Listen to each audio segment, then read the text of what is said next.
Приветствам нашите млади таланти от триото Анжела, Ева и Симеон, които за трета година вече са в нашия дом. И трета година на юбилейка. Ми се надявам още дълго занапред да огласи със своите чудесни изпълнения Тихия двор на бащината къща и Коприщица. Насладете на техните изпълнения. Радвам се отново. Заповядайте, приятели.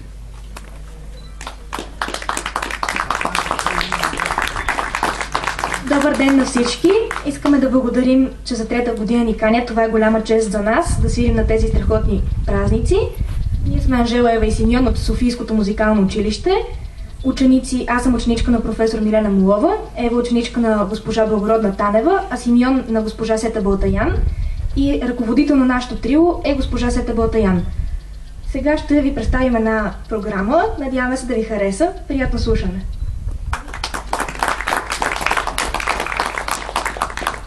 Моля да изключите мобилните си телефони.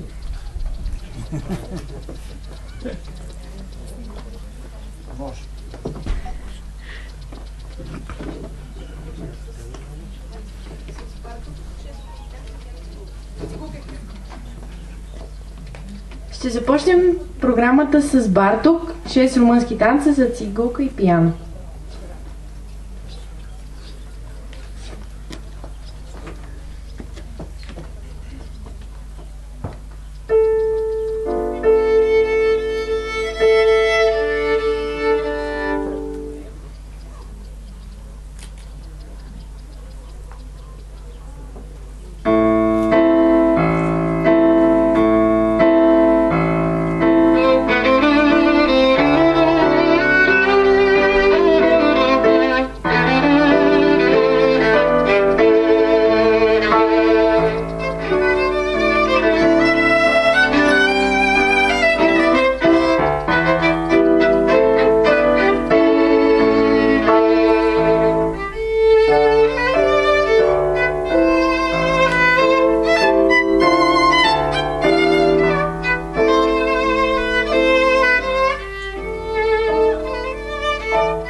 Аз съм Симеон и ще изпълня Ласка от Панчо Владигеров с акомпанимент от Анжела Тодорова.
Аз ще изпълня Бах, Алеманда и с френска свита номер 2.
сега дава думата на Владина Садразанова, Асеновград, да представи своето творчество. Благодаря. Здравейте на всички. Не знам да се чува. Все пак да кажа, че съм... Няма да е. Здравейте, Копривщица. Сега се чува по-добре. До преди 30 минути си мислех, че ще останем с 4 слушатели, обаче гледам, че пеките се понапълниха, което е много хубаво.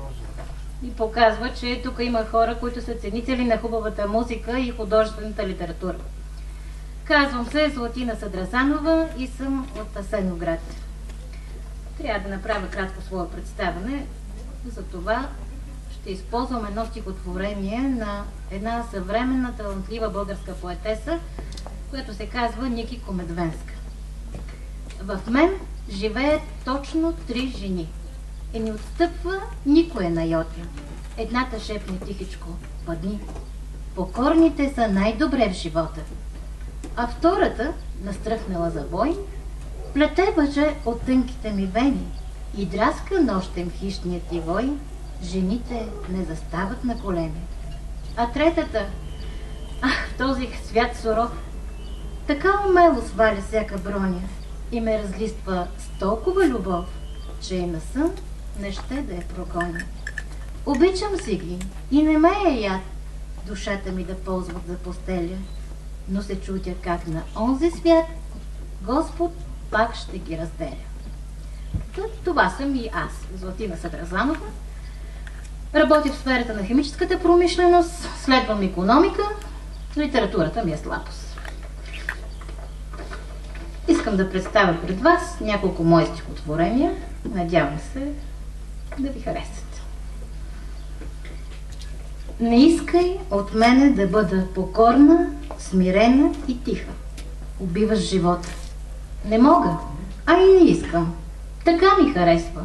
Свободна и волна да бъда. С усмивка да срещам всеки мой ден, с трепет да очаквам всеки твой жест. Понякога дръзка, друг път капризна, просто жена на 35. А вечер в тъмното да те омайва, с очи, ръце и жадни устни, когато сладостта се слее с капчиците пот от горещите тела.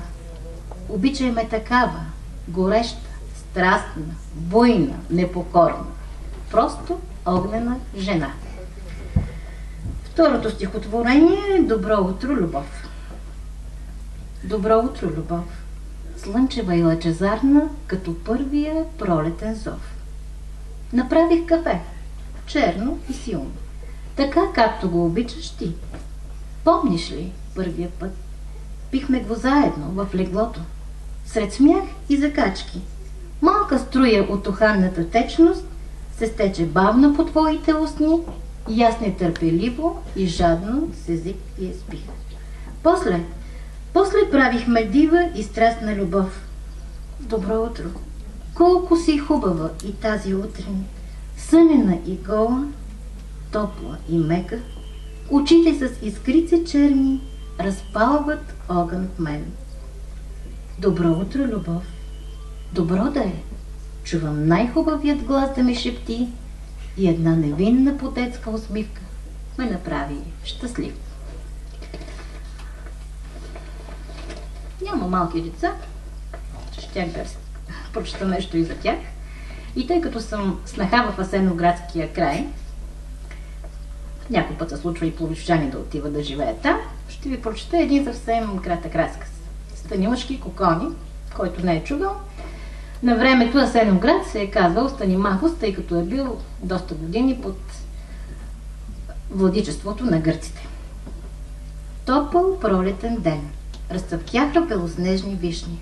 Навънка ухаяна свежест. Зеленина, тревички и животни, хора се събуждат за нов живот.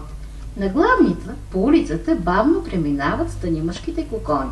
Пременени, засмени, пътоко се смеят, хихикат и кършат снаги. Ей ги на кака злата и как си, а нещо гледат и шушукат. Насреща им се задава млада хубава мома. Рада. Добре, среща как злато, как си, как сти? Амче, как да сме? Добре сме. Ей, на кафенце, виж какъв хубав слънчев ден е. Па да се разходим, свят да видим, че и той нас да види. Ам ти как си, Ради? Де си се забързала? Седни тук с нази, по едно кафенце да пинем. Че да седна, то бърза работа нямам. Ама и вие какви сте променени, натъкмени. Засмя се как Злата, чак бузите й променяха. Да ти кажа, Радо, в града една нова шивачка дошла, от Френско. По какви платове да видиш? Финни, тънки, прелес. Ти що не дойдеш с нази? И на тебе ще ушием, па кога твоя чурбаджи се пребере, да ахне от изненада. Ще дойда, как Злато ще дойде. То чунким другаде ходя, поне на нова рокля да се порадвам като вази. Все от дома седя, чурбаджи мира ме не дава. Пъти, Радо, млада си, хубава, а той век е 50-та гони. Минайка ти се радва. Ти ела утре с нази да ушием тая рокля от френска комплина. Па кога твоя чурбаджи те види, излез с него на разходка, всичките мъже да му завиждат. Как Злато ще дойда, искам и аз кът вас кокона да бъда. Минало ден, два, седмица, роклята била ушита. Рада се натъкмила с новата премяна и зачакала чурбаджи Марко да се прибере от кафето. Кога се гледало? Той Рада ахна от изненада. Бре, Радо, какво ето и нещо по тебе? Ами, Марко, не виждаш ли? Нова рокля от Френско, от града. Че колко грошаше и тя? Доволно, не питай. Ти кажи, как ми седи? Мъжкото се събуди, обай Марко. Той харесваше младата си жена всяка и без дрехи най-вече. Ам добре ти ходи, Радо, много добре даже. И засука уста с блеволита усмивка. В неделя ширим на църква, а после да обиколим чаршията, свят да видим. Ти тая рокля служи, да ми завиждат наборите. Сега ела в другата стая да оправим леглото. Веселият смях на Рада изпълни къщата на чурбаджи Марко. И ще завърша с едно стихотворение. Живота ми изтича между пръстите с бясна скорост на мощна кола, пропит с носталгия на младост и дъх на стари вина. Редят се ден след ден, година след година, уж еднакви, а всъщност толкова различни. Емоции, страст, бяс, неволи, радости. Деца, родители, колеги, приятели, познати и не до там толкова познати. В прегръдка силна стиснала живота, своя валс танцувам и не искам той да свършва. Искам да живея аз. Това е. Благодаря за вниманието.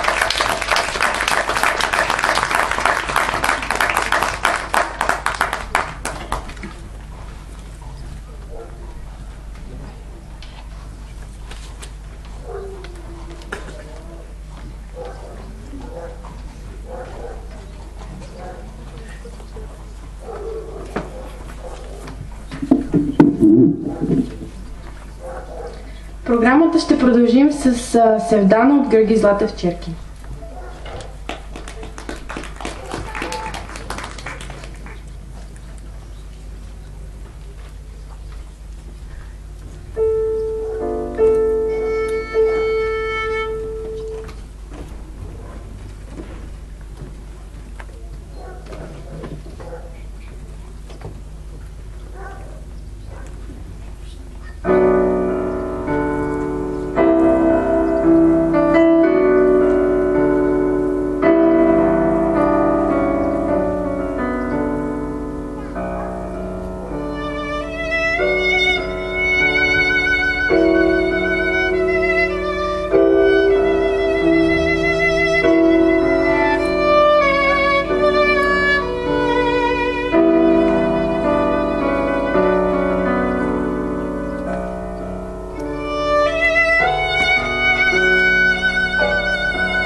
Ще изпълня Сен-Санс, концерт с виолончело от Сен-Санс, първа част.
Thank you.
ще изпълня Хайдън, първа част от соната в ре мажор.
Сега ще чуем едно от новите лица на Димчови празници, поетесата Льопка Славова от Пловдив. Заповядайте.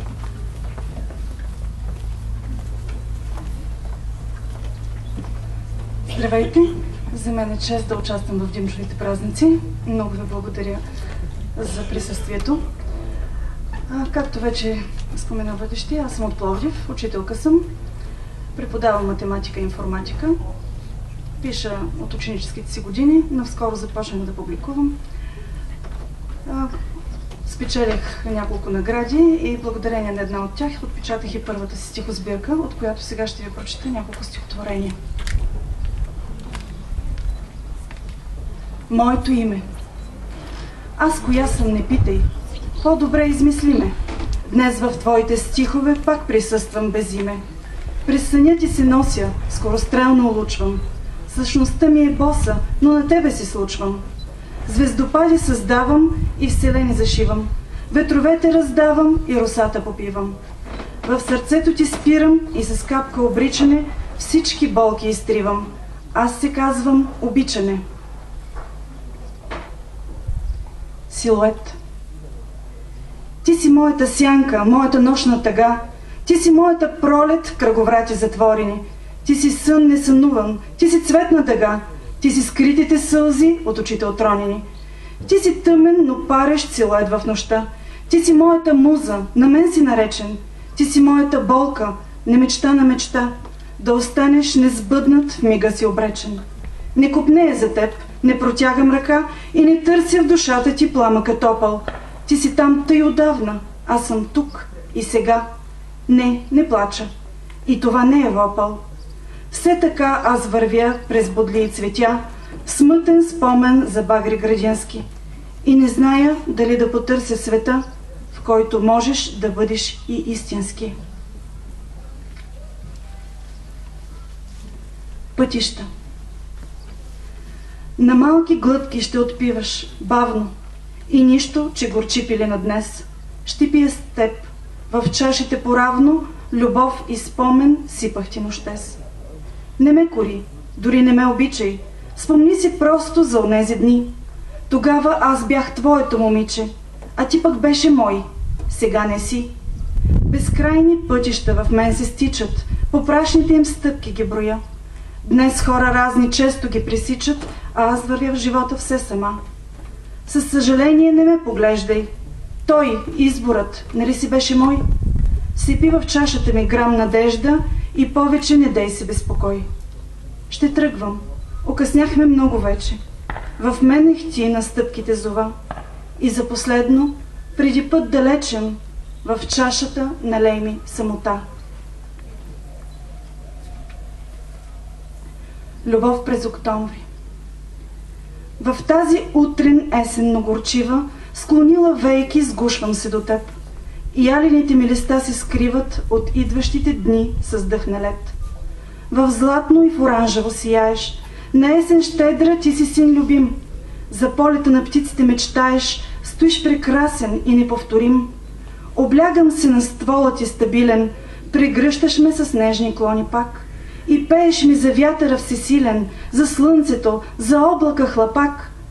Ти шепнеш, че съм твоята любима, душата ми заплиташ в песента. А аз до теб стоя, една калина, на явор вречена през есента. И ще завърша с едно стихотворение, което посветих на баба си. Жилетка от баба. Сънувам ти ръцете с топла плетка и безопасната игла отпред. Събуждам се. Последната жилетка на топлината пази спомен блед. Обличам я и тръгвам аз по пътя на делниците. Времето лети. Ръцете ти пригръщат и опътват. През плетката за мен се грижиш ти. Поглеждам я, когато боледувам. Напомня за лимон, лъжица мед. И да те видя пак в нощта жадувам, но само твоят дух е с мен навред. Как липсваш ми? А моята жилетка самотно в гардероба си виси. Ти обич плете, всяка моя клетка по теб тъгува. Днес къде си ти? Тогава чувам някак си гласа ти, през времето достигнал с топлина. И нанизът от спомени богати припомня ми за твоята добрина. Ще пазя песните ти в сърцето и ще ги пея с моите деца. Жилетката ще топли ременете по пътя ми през хладните утра. Благодаря ви за вниманието.